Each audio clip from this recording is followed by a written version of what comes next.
नमस्कार दर्शकों, मैं निशा अरोड़ा। एक बड़ी खबर लेकर हम आपके सामने मौजूद हैं। एक बड़ा मामला है। अनिल कौशिक जी हमारे साथ मौजूद हैं, कुछ गौरक्षक मौजूद थे। जी सर, पूरा मामला बताइए सबसे पहले तो। मैम, ये कल की घटना है। कल सुबह तकरीबन 2 बजे के करीब हम डबुआपाली रोड पे एक ठेका है, वहाँ पे नाका लगा के बैठे हुए थे, तो एक संदिग्ध पिकअप जाती दिखाई दी। तो उस पिकअप का हमने पीछा करा, तो उन्होंने जैसी पाली चौक पार करा, पाली चौक पार करने के बाद हमने भी उसके पीछे चौक पार करके और वो कुरेशीपुर रोड की तरफ उन्होंने मतलब सूखी नहर की तरफ कुरेशीपुर वाला जो सोना रोड है उसकी तरफ जा रही थी। तो उसने पाली पे एक फायरिंग करी हमारे पर। तो हमें गाड़ी कंफर्म होगी कि गौ तस्करों की गाड़ी है जो उन्होंने हमारे पर फायरिंग करी। फिर हमने उस गाड़ी में टक्कर भी मारी अपनी गाड़ी से। टक्कर मारने के बाद उन्होंने गाड़ी का अपना पीछे का तिरपाल हटाया, डाला खोला और हमारे पर एक गाय फेंक दी पाली एरिया में। तो गाय एकदम हमारी गाड़ी के आगे गिरी, तो हमने एकदम ब्रेक मारी। फिर हमने उसको साइड से निकाल के, हमने कहा गाड़ी नहीं निकलनी चाहिए। फिर हमने उसका पीछा करा। फिर एक गाय उसने रावल स्कूल वाले रोड से थोड़ी सी पहले फेंकी। फिर उसके बाद उसने एक रावल स्कूल के से थोड़ी सी पहले वहाँ चौक पे फेंक दी। फिर उसके बाद उसने कुरेशी पर मोड़ है, एक वहाँ पे फेंकी। उसके बाद उसने थोड़ी सी और आगे एक ट्रक खाली हो रखा था, वहाँ रोड बन रही है, गिट्टक वगैरह पड़ी हुई है, उसके साथ में फेंक दी। वहाँ उसने रोड ब्लॉक हो गया, वहाँ स्पेस नहीं बचा कि हमारी बोलेरो आगे जा सके। तो हमारी बोलेरो वहीं थम गई और उसके बाद उन्होंने वहाँ ब्रेक मार के 2 फायर मारे। उन्हें पता था कि अभी हमारे पीछे नहीं आ सकते किसी भी तरीके से। तो उसके बाद हमने 112 पे डायल करा। 112 मौके पे पहुंच गई और 112 मौके पहुंच गई, धवज पुलिस मौके पहुंच गई, संजय कॉलोनी चौकी पुलिस मौके पहुंच गई। तो ये सारा डिसाइड होने के बाद संजय कॉलोनी वाली पुलिस ने बोला कि अब ये एरिया पाली थाने के अंडर में आता है, उन्हें बुलाओ। तो हमने पाली थाने वाले को बुलाया। उन्होंने 2-3 घंटे काफ़ी देर लगा दी। वो किसी मैटर में बिजी थे। उन्होंने कहा कि हम बिजी हैं, थोड़ा सा टाइम लग जाएगा। मैंने कहा फिर हम चले जाते हैं, आप बता देना जैसे। उन्होंने कहा नहीं, आप रुको, हम देखते हैं, थोड़ा सा टाइम लगेगा, हम मुआयना करना पड़ेगा। अब उन्होंने मुआयना करते करते कल पूरा दिन बिता दिया।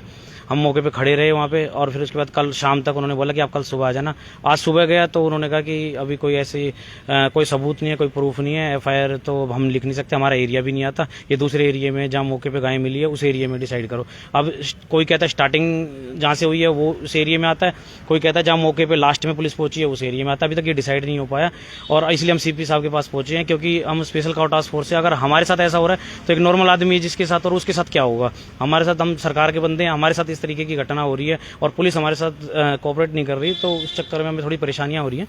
बाकी सारी पुलिस ऐसी नहीं है, कुछ पुलिस वाले हमारे साथ भी देते हैं, परंतु इस पहली बार ऐसा हुआ है कि डिसाइड नहीं हो पा रहा है, कोई अपना पल्ला झाड़ रहा है। और कोई अपना पल्ला झाड़ रहा है और ये डिसाइड होना बहुत जरूरी है कि कल हमारे साथ कोई भी वारदात हो सकती है।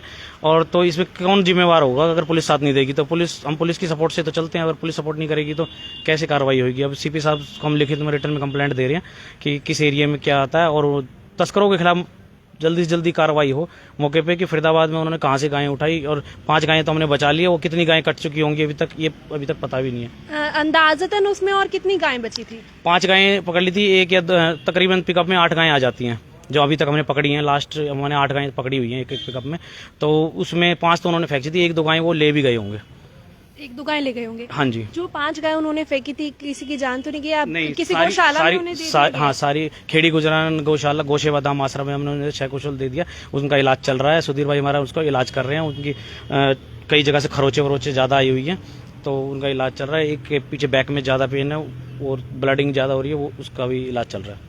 मौके पर जब आप तस्करों का पीछा कर रहे थे, आप अकेले थे गाड़ी में? नहीं, मैं था, प्रवीण था, कृष्ण था और ये बाकी दूसरी गाड़ी में थे पुनीत, बबलू और बलजीत। 2 गाड़ियां उनका पीछा कर रही थी? हाँ जी।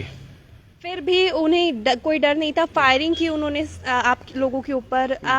हौसले देखिए, अगर किसी के लिए काम करने के लिए इनका हौसला देखिए। इनके ऊपर फायरिंग हुई, फिर भी ये लोग नहीं रुके। गायों को फेंक दिया गया उनकी गाड़ियों के आगे, फिर भी नहीं रुके। और भी गौरक्षक हमारे साथ मौजूद हैं, उनसे बातचीत करनी। जी, क्या नाम है आपका? पुनीत वशिष्ठ। क्या प्रॉब्लम्स आ रही हैं?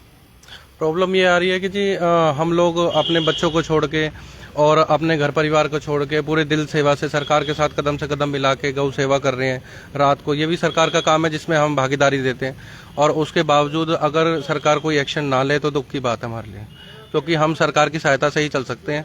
अगर सरकार हमारी बिल्कुल सहायता नहीं करेगी, प्रशासन सहायता नहीं करेगा तो कैसे काम होगा। तो अभी CP साहब जी से आपकी बात नहीं हुई है? कोई टाइम दिया उन्होंने?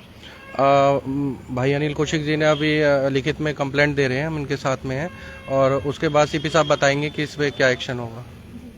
तो देखिए अब बड़ा मामला है। अब देखते हैं कि कहाँ पे कौन सी चौकी में ये केस दर्ज होगा, आगे क्या कार्रवाई होती है, प्रशासन इसके बाद कितना जागता है। जोड़ेंगे आपको फरीदाबाद की और तमाम खबरों के साथ। नमस्कार।